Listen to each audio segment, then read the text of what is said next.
নমস্কার বন্ধুরা, the Bhil boy Rahul YouTube চ্যানেলে তোমাদের আরও একবার অনেক অনেক স্বাগত জানিয়ে আমি আমার আজকের ভিডিওটি শুরু করছি।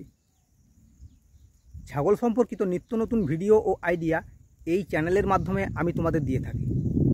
আজও ঠিক সেরকম একটি নতুন ভিডিও নিয়ে তোমাদের সামনে হাজির হয়েছি।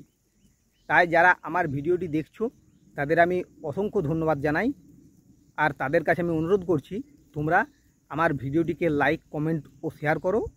আর যারা আমার চ্যানেলটিকে এখনও সাবস্ক্রাইব করোনি তারা আমার চ্যানেলটিকে সাবস্ক্রাইব করো।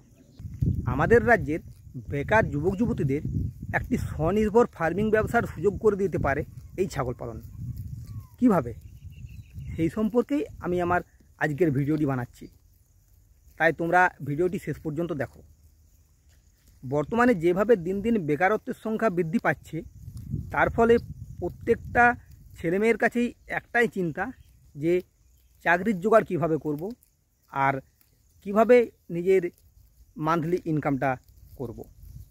সেই দিক দিয়ে ছাগল পালন খুব সহজেই প্রত্যেককে স্বনির্ভর করে তুলতে পারে। আমি আজ 7 বছর 8 বছর ছাগল পালন করছি। আমি ঠিক যেভাবে স্বনির্ভর হয়েছি সেইভাবে কিন্তু ছাগল পালন তোমাদেরও স্বনির্ভর করে তুলতে পারে। আমাদের প্রধান সমস্যা হলো চাকরি। যেহেতু আমাদের দেশে দিন দিন জনসংখ্যা বৃদ্ধি পাচ্ছে এবং চাকরির সমস্যা একটা বিরাট সমস্যা, কিন্তু আমাদেরকে কিছু করে তো খেতে হবে। আমরা কি করব? সরকারি চাকরির তো দেখা নেই, আর বেসরকারি চাকরি আছে কিছু কিছু ক্ষেত্রে, কিন্তু চাকরির তুলনায় এত ক্যান্ডিডেট যে সেখানে বেতন কম। যা বেতন দিচ্ছে সারা মাস তোমার চলবে না, আর তার সাথে 12 ঘন্টা 14 ঘন্টা কাজ করাচ্ছে।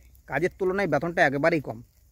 সেই দিক দিয়ে ছাগল পালন বা যে কোনো প্রাণী পালন বা কৃষিকাজ তোমার কাছে স্বাধীন। আমি যেহেতু ছাগল পালন করি তাই আমি ছাগল পালন সম্পর্কেই বলছি। ছাগল পালন কিন্তু তোমার কাছে স্বাধীন একটা ব্যবসা। যেভাবে আমরা অপরের কাজে থাকছি, নিজেকে লাগাচ্ছি বা অপরের বাড়িতে কাজ করছি বা অপরের দোকানে অপরের কারখানায় কাজ করছি, আমি যদি সেই সময়টা আমার নিজের জন্য দিই তাহলে কিন্তু আমি নিজেকে অনেকটাই প্রতিষ্ঠিত করে তুলতে পারবো। যেভাবে অন্যরা তারা প্রথমে নিজেকে দিয়েছে তাই আজ তারা বড় হয়েছে এবং তারা অনেক লোকজনকে কাজ করাচ্ছে, নিজের কাছে কাজে রেখেছে।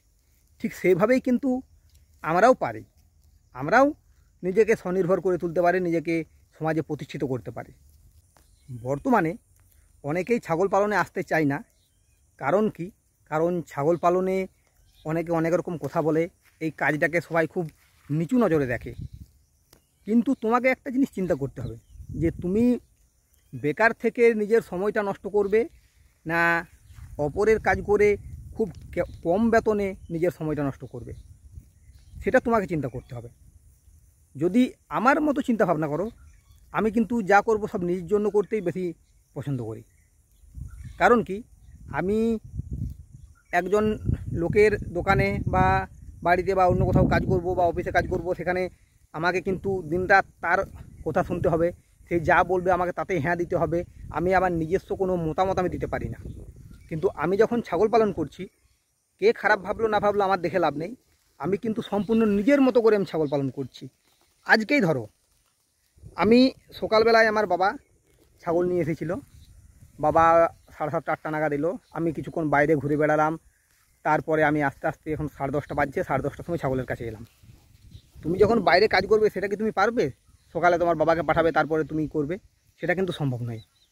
তাই আমি আমার জন্য কাজ করছি, এক্ষেত্রে আমি কিন্তু স্বনির্ভর।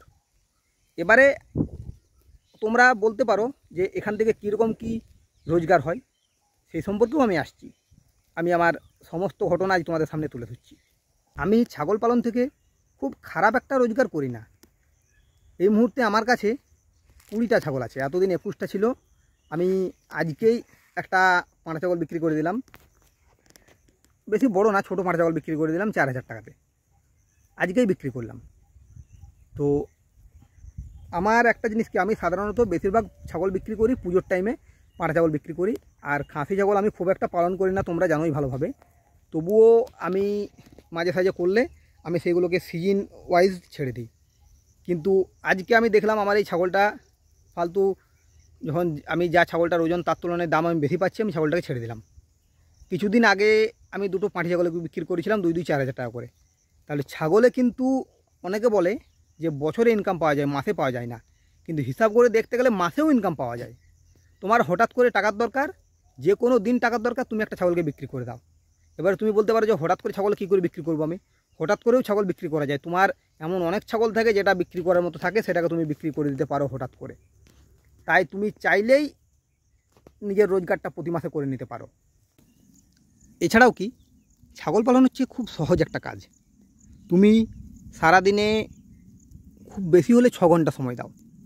একবার সকালে ছাগলগুলোকে বাইরে চড়াতে নিয়ে এসো, আর একবার বিকেলে চড়াতে নিয়ে এসো। সকালে 4 ঘন্টার মতো সময় দাও, 8টা থেকে 12টা, আর বিকেলে 4টের থেকে 6টা 2 ঘন্টা সময় দাও, এর বেশি দিতে হবে না। বাকি সময়টাতে তুমি ছাগলগুলোকে তোমার বাড়িতে রাখো। তুমি যখন চড়াতে আসবে তখন কিন্তু সেইখানে কিন্তু তুমি যা খুশি তাই করতে পারো। কারোর সাথে ফোনে কথা বলতে পারো, ফোন ঘাঁটতে পারো, সিনেমা দেখতে পারো। তুমি কিন্তু একটা বাইরে কাজ করতে যখন যাবে সেটা কিন্তু তুমি পারবে না, কারণ এখানে তুমি স্বাধীন। আর বাইরে যখন তুমি কোথাও কাজ করবে সেখানে তুমি স্বাধীন না, এটা তোমার ব্যবসা। আর ওখানে তুমি একজন কর্মচারী, এখানে তুমি মালিক, ওখানে কর্মচারী, দুটোর মধ্যে কিন্তু পার্থক্য আছে। এখানে তোমাকে কেউ কিছু বলার নেই, ওখানে তোমাকে বলার জন্য দিন রাত আছে। তুমি তার মন জুগিয়ে তোমাকে সবসময় চলতে হবে। তুমি সকালবেলায় যাবে, সবার আগে যেতে হবে, এবং তারপরে তোমার মালিক যখন তোমাকে ছাড়বে তখন তোমাকে আসতে হবে। তুমি চাইলেও নিজের ইচ্ছে মতো সেটা করতে পারবে না। কিন্তু ছাগল পালনে তুমি যা করবে সব নিজের ইচ্ছা মতো করবে। এবার তুমি বলতে পারো যে স্বনির্ভর হবার জন্য ছাগল পালনেই কেন করব? আমার অন্য অনেক ব্যবসা আছে। আমি একটা দোকান করতে পারি, একটা ঠেলা করতে পারি, ফেরি করতে পারি, আরও বড় কিছু করতে পারি, আরও বড় একটা হোটেল করতে পারি, বাস ট্রাক কিনতে পারি, 4 চাকা কিনতে পারি, সবই পারো। তুমি স্বনির্ভর হওয়ার জন্য সব কিছুই করতে পারো, কিন্তু তোমাকে দেখতে হবে সবার প্রথমে তোমার মূলধন, তোমার কাছে কেমন পুঁজি আছে। তোমার কাছে যদি বেশি পুঁজি থাকে তুমি বড় কিছু করতে অবশ্যই পারো, কিন্তু যদি তোমার কাছে পুঁজি বেশি নেই, কম আছে, তাহলে কিন্তু তোমাকে কম পুঁজিতে লাভজনক ব্যবসা করতে হবে, সেটা হলো ছাগল পালন। এছাড়া তুমি বলতে পারো যে ছাগল পালনই কেন, তুমি গরু পালন করতে পারো, হাঁস মুরগি পালন করতে পারো, আরও অনেক কিছু পালন করতে পারো। অবশ্যই পারো, কিন্তু গরু পালনে ছাগল পালনের থেকে খরচ বেশি, হাঁস মুরগিতে ছাগল পালনের থেকে খরচ কম, কিন্তু সমস্ত কিছুতেই লাভটা বেশি ছাগল পালনে। তুমি কৃষিকাজ করো, তার থেকে বেশি লাভ ছাগল পালনে। তুমি হাঁস মুরগি ছাগল পালন গরু পালন করো, তার থেকেও বেশি লাভ ছাগল পালনে। তাই ছাগল পালন একটি লাভজনক স্বাধীন ফার্মিং ব্যবসা। এছাড়াও আমাদের রাজ্যের সরকার, দেশের সরকার ছাগল পালকদের বিভিন্ন রকম সহযোগিতা করছে স্বনির্ভর হওয়ার জন্য। তারা ছাগল পালকদের ঋণ দিচ্ছে, ওষুধ দিচ্ছে, ট্রেনিং দিচ্ছে, খাবার দিচ্ছে, অনেক সুযোগ সুবিধা দিচ্ছে, যাতে তুমি নিজের পায়ে দাঁড়াতে পারো, স্বনির্ভর হয়ে উঠতে পারো। তাই সম্পূর্ণরূপে তোমারও সাথে নির্ভর করছে যে তুমি কি করবে। আমি বলবো তুমি এই সুযোগটা নাও, তুমি ছাগল পালন করে স্বনির্ভর হও। দেখবে যখন তুমি বড় হয়ে যাবে তখন কিন্তু আর তোমাকে কেউ কিছু বলবে না। শুরুটা না হয় ছোটো করেই করো, প্রথমে 4-5টা ছাগল দিয়ে করো, তারপরে আস্তে আস্তে 20টা, 50টা, 100টা, 200টা, 500টা ছাগল তুমি রাখো। তখন দেখবে যে তুমি 10টা লোককে কাজ করাচ্ছ তোমার বাড়িতে, তারাই ছাগলের দেখাশোনা করছে। তারা কিন্তু সেখানে আর লজ্জা করছে না, কারণ তারা তার বাড়িতে বলবে যে আমি বাইরে কাজ করছি। তুমি যখন বাইরে কাজ করতে যাবে তখন তুমি সেখানে বলতে পারো যে আমি বাইরে কাজ করছি, কে কী করছে দেখবে না। কিন্তু তারাও যখন তোমার বাড়িতে কাজ করবে তারাও বলবে যে আমি কোনো অফিসে কাজ করছি, কোনো কারখানায় কাজ করছি, কোনো ব্যবসাতে কাজ করছি, কারণ এটা তোমার ব্যবসা, তুমি তাদের বেতন দেবে প্রত্যেক মাসে। আমরা দেখি যে আমরা যখন কারো বাড়িতে কারো আন্ডারে কাজ করি তখন আমরা স্বচ্ছন্দ বোধ করি, কিন্তু নিজের কাজটা আমাদের খারাপ লাগে। তো যাই হোক, চিন্তাটা তোমাদের নিজের হাতে। আমি আজকে আর বেশি কিছু বলছি না, আজকের ভিডিওটা আমি এইখানেই শেষ করছি। যদি আমার ভিডিওটা তোমাদের ভালো লাগে তো ভিডিওটিকে লাইক, কমেন্ট ও শেয়ার করো, আর আমার চ্যানেলটিকে সাবস্ক্রাইব করো। এরপরে তোমাদের সাথে দেখা হবে নেক্সট ভিডিওতে। আজকের মতো এই পর্যন্তই, ধন্যবাদ।